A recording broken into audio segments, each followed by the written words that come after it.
Okay, this is run number 3 of 0.6mm 14 karat gold wire being deposited in aluminum oxide at 30,000 RPM and at a surface feed rate of 45 millimeters per minute with an X to Z feed ratio of 80, that's a Z plunge of 0.125, and a total track length of 10 millimeters.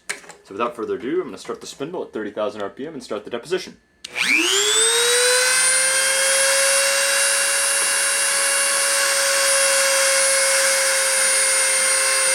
Contact.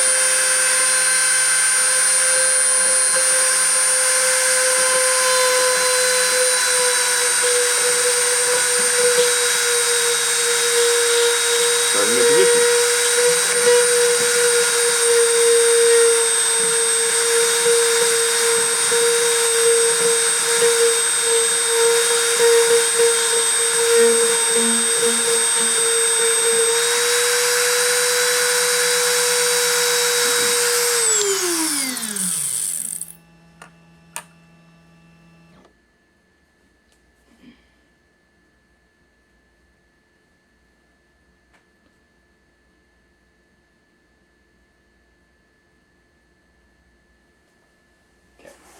Into video.